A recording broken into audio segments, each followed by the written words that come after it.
Todas as vossas tentativas de tentar esconder o vosso sotaque quando falam português falharam, só vos resta uma alternativa. Camuflar o vosso sotaque quando disserem palavras de origem inglesa. Os famosos anglicismos.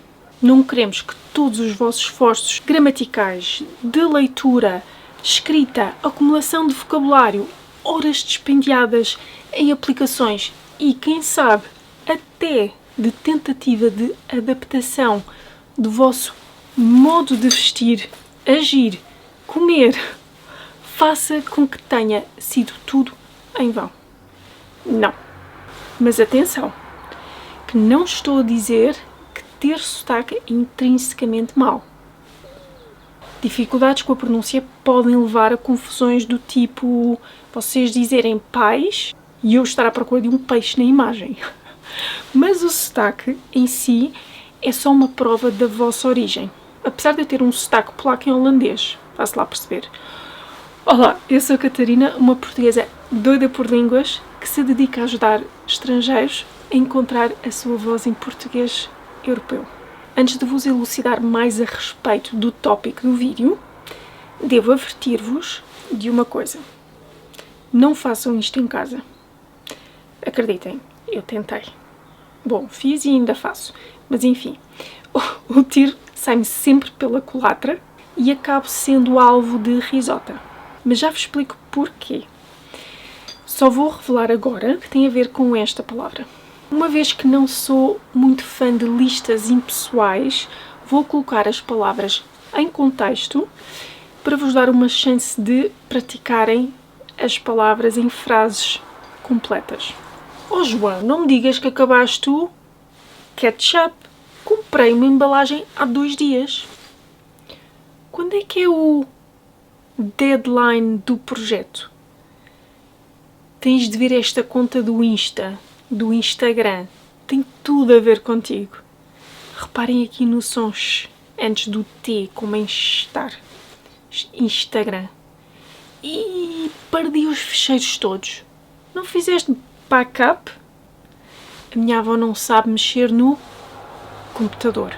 Okay, the spelling is clearly different here, but it's an important word to mention because it's very tempting to pronounce the U as U instead of the Portuguese U, which actually here is barely pronounced because the queen is in dor. Check my No Cinderella pronunciation guide for more details on the Queen of Portuguese. It's in the description below. E pronto, já estou a falar inglês outra vez. Qual é o site da loja que me falaste? Não se deem ao trabalho de traduzir esta palavra. Website. Basta pronunciá-la com um sotaque português. Site. Sempre vais ao workshop de pintura no sábado? Já fizeste o check-in no hotel? Parece que a internet não está a dar hoje. Não sei como é que vou trabalhar. Adorava trabalhar part-time, mas aqui em Portugal não dá. Já decidi. Vou-lhe dar um tablet no Natal. Tenho mesmo de fazer um upgrade do meu telemóvel. Este está muito velhinho. Acho que ele abriu franchising há 3 anos só. Sim, fui freelancer durante uns tempos. O feedback não foi bom, não achas? Hoje vamos discutir o plano de marketing da empresa para os próximos 6 meses. Opa, a performance dele foi péssima. Existe um ranking de melhores cafés em Portugal? Não acredito. Bora combinar um brunch no domingo? Não tens conta no Facebook? Foi isto. Pôs-me bem. Ainda põe em sarilhos cada vez que digo a palavra Facebook numa frase em português. As minhas irmãs, em particular, riem-se às gargalhadas. Daí eu dizer que este exercício não deve ser feito em casa, de maneira alguma. Ou seja, no vosso país natal, home country. Caso contrário, vocês podem ser alvos de olhares suspeitos ou, quem sabe, de se rirem na vossa cara, como me acontece a mim.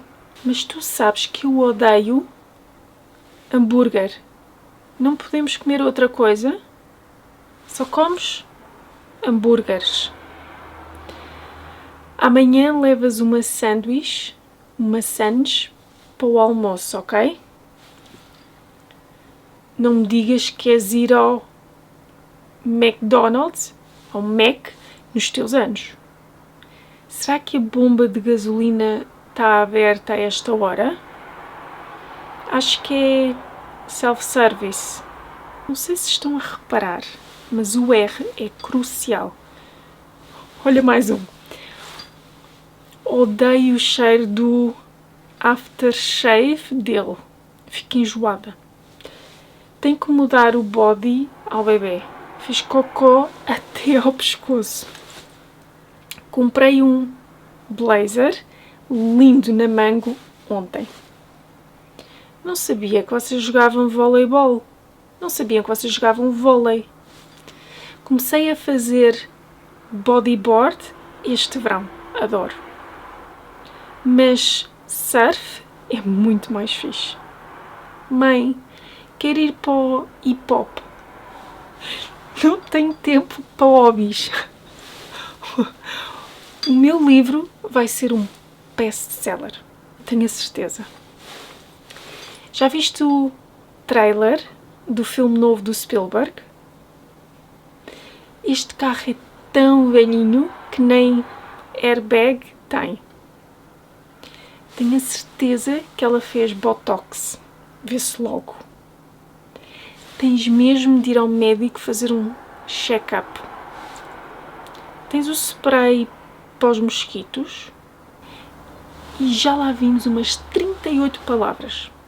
Eu podia continuar, mas talvez seja mais interessante apontar alguns padrões aqui. O primeiro é que o R, em franchising, freelancer, aftershave, airbag, Instagram, o verbo estar já devia servir de padrão.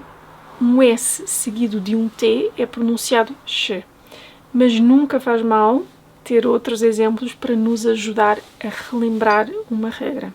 The Queen, a rainha, onde muitas vezes se coloca ênfase na primeira parte da palavra em inglês, em português passamos esse ênfase para o fim da palavra. Não sei explicar porquê, confesso, mas ouçam. Facebook, deadline, freelancer, upgrade, backup, airbag. E para finalizar, porquê que é vantajoso camuflar o vosso sotaque? Basicamente, qualquer um dos principais problemas que os aprendizes de português têm é o de conversarem com portugueses que rapidamente mudam a conversa para inglês ou qualquer outra língua que eles saibam quando ouvem um sotaque.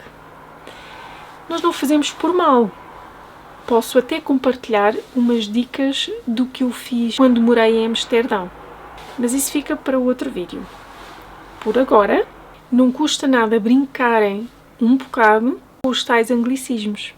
Se o fizerem, contem-me como correu. E se quiserem ficar mais esclarecidos quanto à pronúncia das palavras portuguesas, vejam o meu No Cinderella Portuguese Pronunciation Guide que está na descrição. Obrigada por verem, obrigada por me ouvirem. Até à próxima e não se esqueçam, a vossa voz em português é importante.